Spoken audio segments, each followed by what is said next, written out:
So guys, welcome back to Chennai cultures. I'm Vicky. So இன்னைக்கு பார்த்தீங்கன்னா August 15, so independence டே.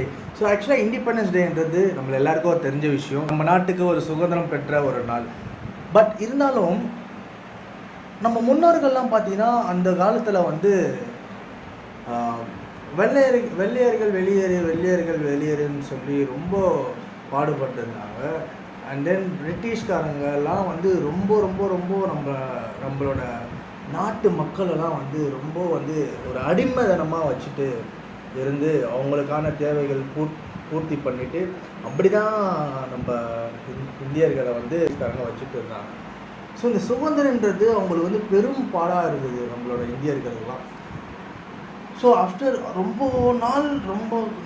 ரொம்ப நாள் கடந்து ஒரு சுதந்திரம் கிடைக்கும் போது நம்மளோட இந்தியர்களுக்கெல்லாம் அவங்களுக்கு இருந்த அந்த சந்தோஷம், பெயின், அவங்க அனுபவித்த அந்த சித்திரவாதங்கள்லாம் பண்ணும்போது நம்ம இந்தியர்களுக்கெல்லாம் பார்த்திங்கன்னா ஒரு பயங்கரமான ஒரு சந்தோஷம்.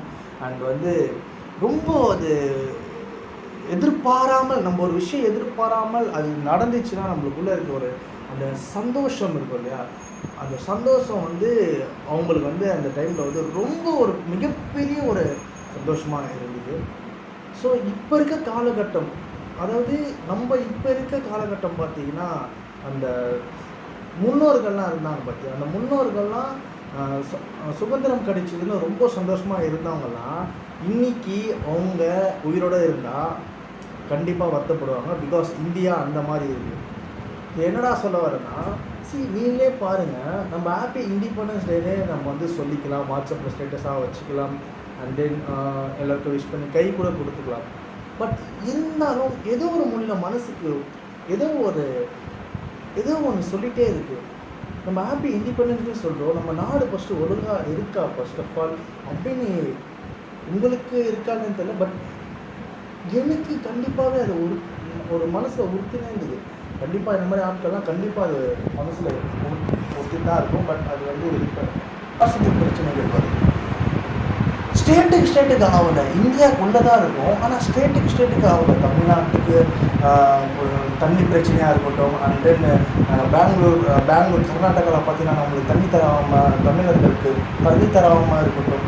கேரளாவில் பார்த்தீங்கன்னா சபரிமலைக்கு போகும்போது ஒரு இன்சிடெண்ட், அது 2016 சம்திங், தமிழர்களை பார்த்தோன்னா சுடத்து நேற்று மூஞ்சில் ஊற்றுறது. அண்ட் தென் நிறைய விஷயங்கள், அந்த ஸ்டேட்டா இந்த ஸ்டேட்டா, தமிழா, நீ அந்த லாங்குவேஜா இல்லை இந்த லாங்குவேஜா, எந்த லாங்குவேஜ் தான் பெருசு, இல்லை ஹிந்தி தான் ஃபஸ்ட்டு வந்தது, இல்லை எங்கள் மொழி தான் ஃபஸ்ட்டு வந்தது அப்படின்னு இந்தியாவுக்குள்ளேயே நம்ம வந்து சண்டை போட்டுட்டு இருக்கோம். ஸோ இதெல்லாம் பார்க்கும்போது நம்ம முன்னோர்கள்லாம் வந்து இருந்தாங்க இல்லையா, சுதந்திரத்துக்காக போராடினவங்கலாம்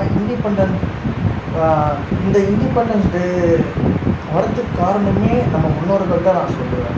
ஆனால் அவங்களாம் இந்நேரம் இருந்திருந்தாங்கன்னா, இதெல்லாம் நம்மளை பார்த்திங்கன்னா நம்ம பண்ணுறதுலாம் இந்த பார்த்துட்டு இருந்தாங்கன்னா கண்டிப்பாக இதுக்காக நம்ம போராடணும், இதுக்காக நம்ம வந்து சுதந்திரத்துக்காக கஷ்டப்பட்டோம் அப்படின்னு சத்தியமாக அவங்க வந்து நினைப்பாங்க. ஜஸ்ட் இமேஜின் பண்ணி பாருங்களேன், நம்ம முன்னோர்கள்லாம் வெள்ளையர்கள்கிட்ட வந்து அடிமையாக இருந்தவங்களாம் நம்ம இந்தியர்கள்லாம் இன்றைக்கி இந்த சுதந்திரம் கழித்து கொண்டாடப்பட்டது, இப்படியே தான் கொண்டாடப்பட்டது. ஆனால் அவங்களால நம்ம வந்து இன்றைக்கி சுதந்திரமாக இருக்கும். ஸோ அவங்களாம் வந்து இன்றைக்கி வந்து இன்னைக்கு இந்த சுதந்திரம் கழித்து கொண்டாடப்பட்டது, இப்படியே தான் கொண்டாடப்பட்டது. ஆனால் அவங்களால நம்ம வந்து இன்றைக்கி சுதந்திரமாக இருக்கும். ஸோ அவங்களாம் வந்து இன்றைக்கி வந்து இப்போ இருக்க காலகட்டத்தில் வந்து உயிரோடு இருந்தாங்கன்னா கண்டிப்பாக ஃபீல் பண்ணுவாங்க இந்தியாவுக்கு. ஆனால் இங்கே வந்து ஒருத்தருக்கு மனுஷனுக்கு பிடிக்க மாட்டுது. அவன் பெரிய ஆளா, நீ பெரிய ஆளா, ஒருத்தர் வந்து நல்லா வளர்ந்துட்டானா அவனை பிடிக்க மாட்டுது. அண்ட் தென் அவன் நல்லா படிக்கிறானா, நம்ம படிக்க முடியல, நம்ம தான் படிக்க முடியல, அவன் மட்டும் படிச்சிட்டாங்க.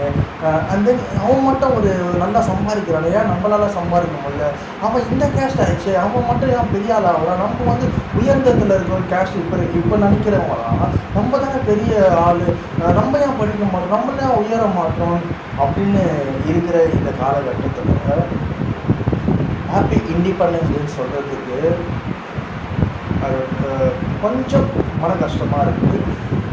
ஏன்னா இதுதான் உண்மை. இப்போ இப்போ கூட நீங்கள் லேட்டஸ்ட்டாக இப்போ பார்த்தீங்கன்னா கொல்கத்தாவில் பெங்காலியில் பார்த்தீங்கன்னா ஒரு இஷ்யூ போயிட்டு பயங்கரமான ஒரு இஷ்யூ. ஒரு டாக்டர் ஒரு ஒரு ஒரு சிஸ்டரை வந்து இந்த மாதிரி ஒரு ரேப் பண்ண இஷ்யூ வந்து இப்போ பெருசாக இந்தியா அளவில் போயிட்டுருக்கு. இதெல்லாம் வந்து ஏன் எங்கே இது பண்ணுறதே இந்தியர்களாக தானே இருக்கிறாங்க, இந்தியர்கள் தான் இருக்கிறாங்க. ஸோ இதெல்லாம் ஏன் எதுக்கு அப்போ எதுக்கு நம்ம வந்து ஹாப்பி இண்டிபெண்டன்ஸ் டேன்னு சொல்லிக்கிறோம்? ஒருத்தருக்கு ஆக மாட்டேங்குது. நிறைய ஒரு நெகட்டிவாகவே கொண்டு போகிற இந்த நம்ம நாட்டில் ஏன் எதுவுமே சரி வரல?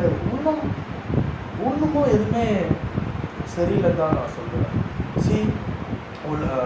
நிறைய விஷயங்கள் நடக்குது, நிறைய நெகட்டிவ். இதில் வந்து நல்லவங்களாம் நிறைய இருக்கிறாங்க நம்ம நாட்டில். ஆனால் அந்த நல்லவங்க கூட ஹெல்ப் பண்ணலாம். இப்போ சப்போஸ் ஒருத்தவங்க போய் நம்ம ஹெல்ப் பண்ணுறோன்னா அந்த ஹெல்ப்பிங் கூட ஒரு நெகட்டிவில் போய் முடிஞ்சிருது.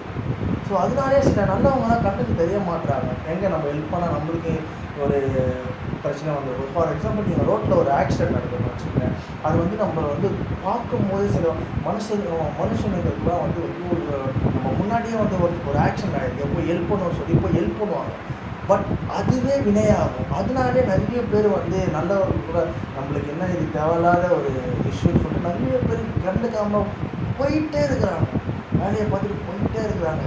ஸோ இது ஏன் நாங்கள் சொல்ல வரோம்னா ஹாப்பி இண்டிபெண்டன்ஸ்ன்னு சொல்லுவோம். அது வந்து நம்ம நாடை வந்து டோட்டலாகவே ஒரு மாற்றி ஒரு நல்ல ஒரு ஒரு கேஸ்ட் இல்லாமல், ரிலீஜியன் இல்லாமல், ஒரு மனிதர்களாக அவங்க வேலையை பார்த்துட்டு அவங்க ஃபேமிலியை பார்த்துட்டு போனாலே பிரச்சனைகள் இருக்காது.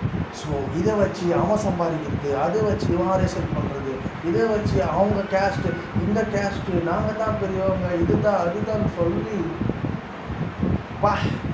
எதுக்கு சீரியஸாகவே இது வந்து நம்ம சில பேருக்கு தெரிய மாட்டுது.